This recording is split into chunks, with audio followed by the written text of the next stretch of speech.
We are going to continue our discussion of catabolism, where the main point of this pathway is to break down large molecules like lipids, carbohydrates, and proteins to the energy-carrying molecule ATP. In a previous video, we looked at the compound ATP more closely. We looked at its structure, and then we also looked at how it can be coupled to reactions that are generally unfavorable in order to provide the energy needed for that reaction to occur. In addition to ATP being important in the process of catabolism, the coenzymes are also going to be important players. We're going to look at, in this video, at two types of coenzymes. The first type is going to be this NAD+ and FAD. These coenzymes are going to participate in oxidation reduction reactions, and they are going to be the main players in the citric acid cycle, where the reduced form of these coenzymes are going to be the main product we are interested in, because it's going to be these reduced forms that are going to feed into the electron transport chain. The second part of this video is going to look at coenzyme A, which is it's going to serve a different role. In this case, it's going to contain high energy bonds, similar to how we said that ATP contains high energy bonds. That means that it's going to be a coenzyme that will participate in coupling of reactions, just like ATP did. All right, so let's start with NAD+ and FAD, but before we look at those structures, let's recall what we mean by oxidation and reduction. So we have previously seen that oxidation is defined as the increase in the number of carbon-oxygen bonds. So this is what we have been dealing with, and this is what we feel comfortable with. But also recall that we can express this idea of oxidation as a decrease in the number of carbon-hydrogen bonds. And that's what I'm showing you here. I'm starting out with this alcohol molecule where I perform one oxidation step and I have increased the number of carbon-oxygen bonds. So this is what we're comfortable with. But recognize that I'm simultaneously decreasing the number of carbon-hydrogen bonds. I went from having 3 carbon-hydrogen bonds to having 2 carbon-hydrogen bonds. So then after the first oxidation step, we talked about having, for example, a second oxidation step where we serve the same role. Even though it looks different, we have increased the number of carbon-oxygen bonds and also decreased the number of carbon-hydrogen bonds. And the reason I'm focusing now on thinking about oxidation as a decrease in carbon-hydrogen bonds is because in the context of NAD+ and FAD, we're going to be looking at increasing or decreasing carbon-hydrogen bonds. We're not going to be dealing with oxygen in these molecules. So for this reason, I want us to shift a little bit as to how we're thinking about oxidation and reduction and thinking about where our hydrogens are going. So in order to look at NAD+, for example, and determine whether it's being oxidized or reduced, we want to think about if it's gaining hydrogens or losing hydrogens. So here in this example, if we are oxidizing, that is the same as losing hydrogens in your molecule, because as you lose those hydrogens, you will lose carbon-hydrogen bonds, or you will decrease the number of carbon-hydrogen bonds.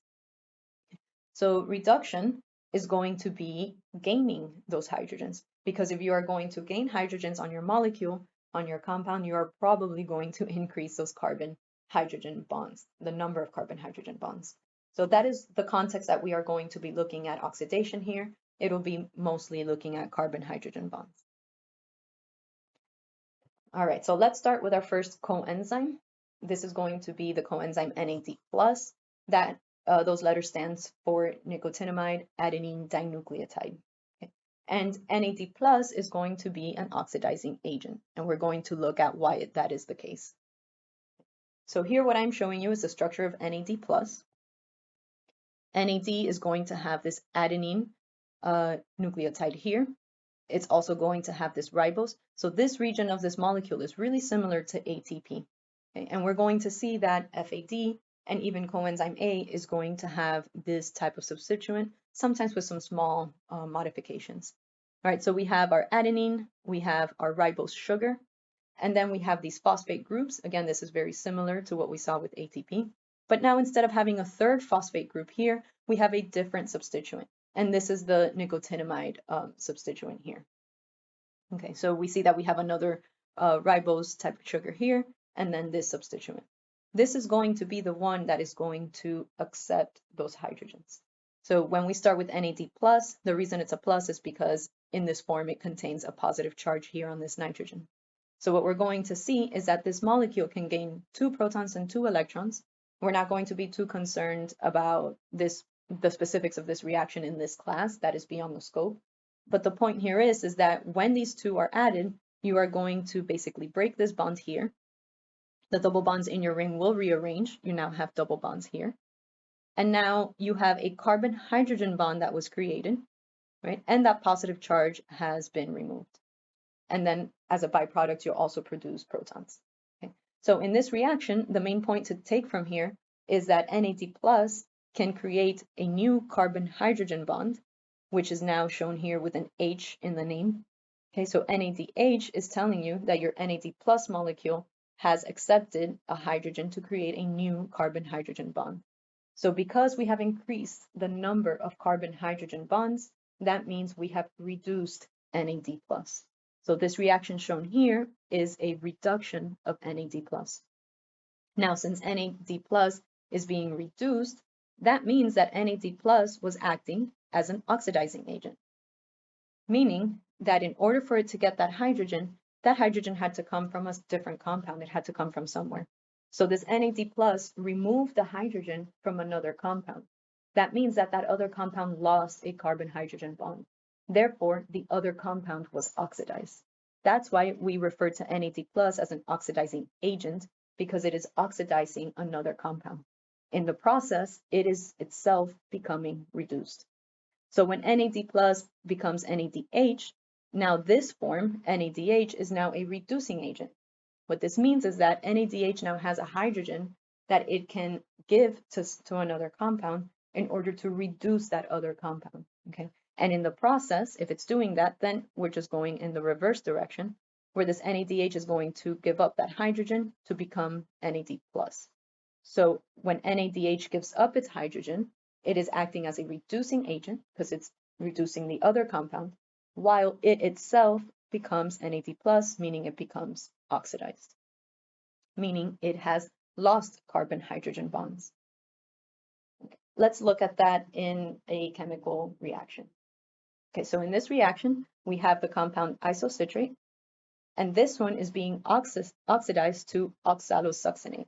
Okay, and I can see here, this is the classic type of oxidation we've been looking at in this class, where you have your carbon with a hydroxyl group, and then we lose those hydrogens in order to create a carbon-oxygen double bond. And this is the definition of oxidation we've talked about up to this point, where I've increased the number of carbon-oxygen bonds. Okay, but in the process, notice I have NAD+ here. So where did those hydrogens go? Well, NAD+ participated in this reaction to help remove those hydrogens so that isocitrate could be oxidized. And then it itself becomes reduced. It itself must pick up that hydrogen that it took from isocitrate.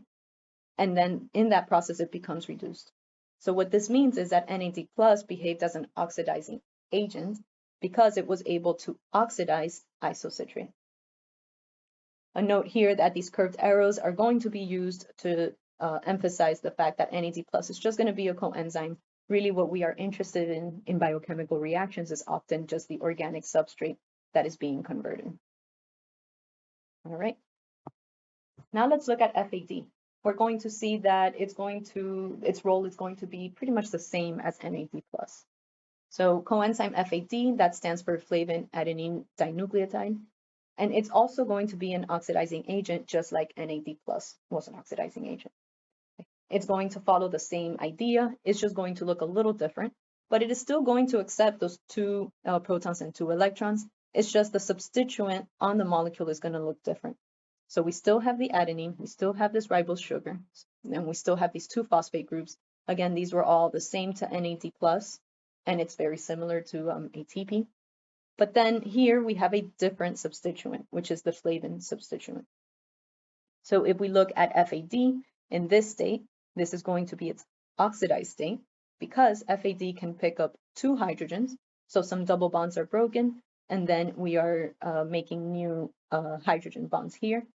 So FADH2 in this form, it is becoming reduced. So this is where it is useful to think about oxidation and reduction in terms of MIE. accepting hydrogens, or am I losing the hydrogens? Because if you accept the hydrogens, you have now been reduced and you're in your reduced form. And if you give them up, that means you're going up in the reverse and now you're in your oxidized form. So again, if FAD is in its oxidized form, meaning it's just FAD, that means it has room to pick up those H2. It's going to pick them up from a different compound, which means it's going to oxidize a separate compound, okay, while it itself becomes reduced. Let's look at an example of this in a reaction. So in this reaction, succinate is being oxidized to fumarate, while FAD is being reduced because it picked up those hydrogens. So let's look at succinate and fumarate. How do we know this is being oxidized? Well, these two hydrogens have been removed, and now we have created carbon-carbon bonds. Okay, so we have decreased the number of carbon-hydrogen bonds here. So that means we have oxidized this molecule. Now, where did those hydrogens go?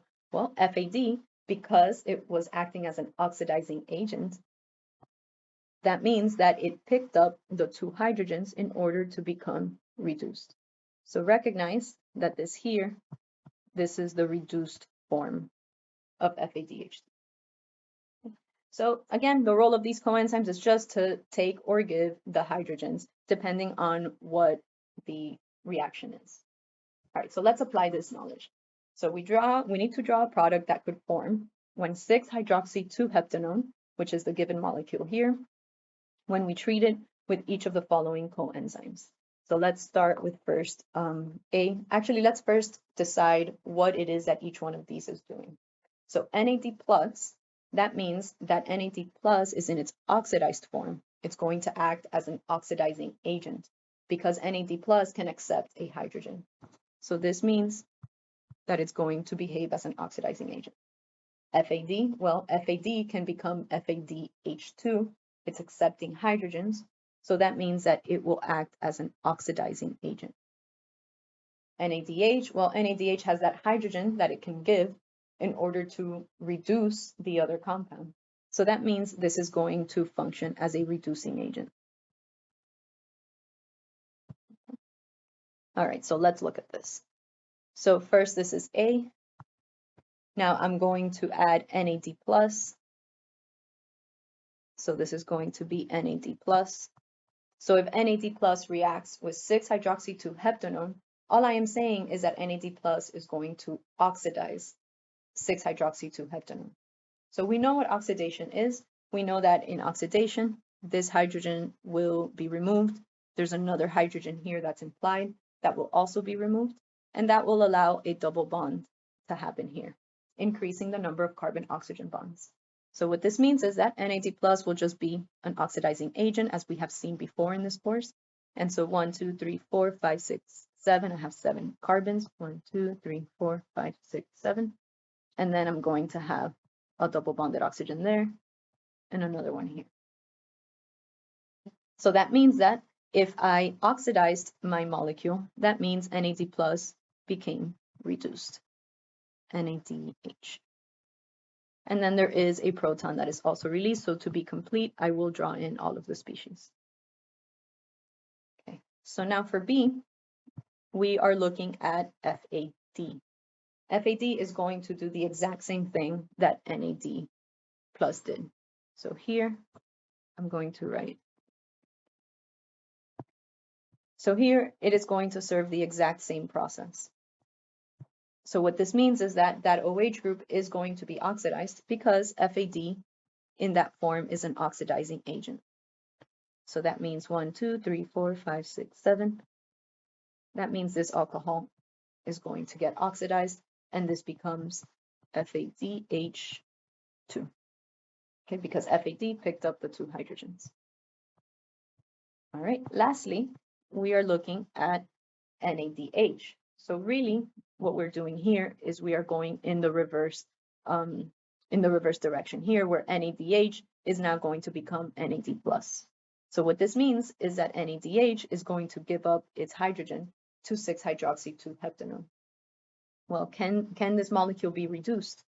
Well, yeah, we can break this double bond here.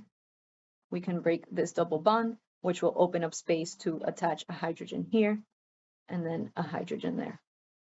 Okay, and this is the type of reduction that we have already seen in this course. So that means that if I were to draw out this reaction, I have NADH as a reactant. So now that hydrogen is going to attach 1, 2, 3, 4, 5, 6, 7. So I had an OH group here originally in my reactant. So now it's the other ketone that I am now modifying, and I'm modifying that to an alcohol because I have reduced this molecule. Because again, NADH is capable of reducing because it has that hydrogen. So when it does that, it will become NAD+. And again, to be complete, I'm just going to add that H+ that accompanies this reaction. So this is my answer to C. So again, the point here is just to recognize that when NAD+ and FAD exist in that form, they will be able to oxidize the reactant. And when they are an NADH or FADH2, they will be able to reduce a reactant. We are going to see these reactions happen in the citric acid cycle, which will be the main point of the citric acid cycle.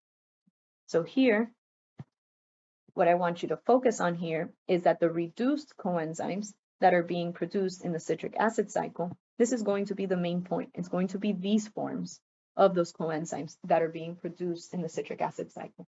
So what this means is that NAD+ and FAD are going to be the reactants in the citric acid cycle. They will enter the citric acid cycle, react with some of the compounds there, and what will come out is NADH and FADH2. We will look at those reactions in much more detail in our next video. All right, so that is one set of coenzymes. Now let's look at coenzyme A, which is not going to participate in oxidation reduction reactions. Instead, it is going to contain this high energy bond. So let's look at that. So this is our structure of coenzyme A. Again, you're going to see some similarities. We have, again, that adenine nucleotide. We have this 5-carbon sugar, which is a ribose. There's some modification here we haven't seen before, but we won't be dealing with that in these reactions. Our phosphate groups, and then here is the coenzyme A substituent. Okay. So these regions are pretty similar to what we've seen before. This is the main player that is different. What is specifically important here is this thiol group. Sometimes it will be called a sulfahydryl group. So it is going to be this thiol group that is going to participate in chemical reactions. Okay. So this very, very large molecule is often condensed into this representation where the HS group is left as is, because this is the part that's going to be important in our reactions. And then the rest of the molecule, all of this is just going to be represented with the term CoA. All right, so what are the main differences here? Again, this enzyme is going to be a high energy compound, and we're going to look at the reaction that it's going to do. But specifically, what is going to happen is that we are going to be able to release energy when we hydrolyze the bonds in this coenzyme A. The other important thing to note here is that our coenzyme A is added to a compound, and it's going to be added through this sulfur group here. We're going to look at the details. And then there are going to be two terms I'm going to use interchangeably. It's going to be sulfahydryl group or a thiol group. Both of those words are referring to this HS group in coenzyme A. Okay, let's look at how this coenzyme A can be attached to a molecule. Here I'm showing you an example of acetyl-CoA, but this coenzyme A can be attached to other molecules, and we're going to look at an example of that in the next slide. All right, so here, when an acetyl group reacts with the sulfahydryl end of coenzyme A, the thioester acetyl-CoA is formed. So there are some new terms here, and we're going to go through them one by one. Okay, so first, acetyl group. The acetyl group is going to be this one highlighted in blue, where you're going to have a carbonyl group here and a methyl group attached to that carbonyl group. This is specifically an acetyl group. So now what's going to happen is that this sulfur that's in your coenzyme A, this sulfur is going to form a bond to the carbonyl carbon of that acetyl group. And that's what's being shown here on this side. So here, this is called an acetyl-CoA molecule, and this is going to be a very important molecule in the citric acid cycle, which we will talk about in more detail in the next video. But here we are just focusing on how it is that we can attach coenzyme A to another compound. And this is the way that it is done. So when this happens, when this reaction proceeds, what we form is a thioester group. So this is a new functional group that we haven't talked about. It's very similar to the ester in that recall that an ester would be a carbonyl carbon and then bonded to an OR group, and then there's an R group on this side. So really what we have changed is this oxygen here, where we have changed it to a thiol, basically, which is why it's called a thio, which means there's a sulfur group in there. Ester, it has a similar structure to the ester. So when you have a carbon bonded to a sulfur and then double bonded to an oxygen, this is what we mean when we say thioester. Okay, so this kind of bond actually has a lot of energy stored in there. What that means is that when the thioester bond is broken, and then specifically here we're looking at the context of acetyl-CoA, when we break it, this much energy is released. So what this means is that the energy change is going to be negative. This is similar to what we saw with ATP, where when we break this bond, here we are breaking this thioester bond. This is the high energy bond. When we break that bond to, again, form coenzyme A in its state and then that acetyl group, when we break that bond, we will be able to release negative 7.5 kilocalories per mole. So what this means is that, similar to ATP, if we couple this reaction to another reaction that is otherwise unfavorable, meaning it has a positive energy change, then we can help reactions proceed. So let's look at an example of that. Here I am going to show you an example of how we can couple that hydrolysis here of this ester bond here, or this thioester bond. We are going to look at that, but now instead of looking at acetyl-CoA, we're looking at succinyl-CoA. This just means it's not an acetyl group. It's going to be the compound succinyl. But the important part here is that we are tracking this CoA bond. Okay. So succinyl-CoA just means that I have some molecule succinyl with a CoA bound to it. And then when I break that bond, I will release negative 9.4 kilocalories per mole. So that is what this first reaction is telling you. So succinyl-CoA plus water, so this is a hydrolysis because we're hydrolyzing that thioester bond. That is going to produce the molecule succinate plus your coenzyme A. So the hydrolysis of succinyl-CoA to succinate and coenzyme A releases energy. However, the phosphorylation of ADP requires energy, and it's shown down here. So we can see here that it's a positive 7.3 kilocalories per mole, and the equation they're showing us is ADP picking up inorganic phosphate in order to become ATP. And as we've discussed previously, that is going to require energy. So if I couple the hydrolysis of that thioester bond and the phosphorylation of ADP, I am able to help this reaction move forward. So let's see how that will happen. The first thing they ask is combine the equations and write the coupled reaction. Okay, so the coupled reaction means that I need to figure out what my net equation is. So here's the net equation, which they call coupled equation. It's the same thing. Right, so the first step is to look at your reactants and your products and cancel out anything that appears on both sides. So H2O appears here and it also appears there, but there is nothing else I can cancel. So my net equation becomes succinyl-CoA. My water canceled, so then I have ADP, inorganic phosphate. This is going to go to succinate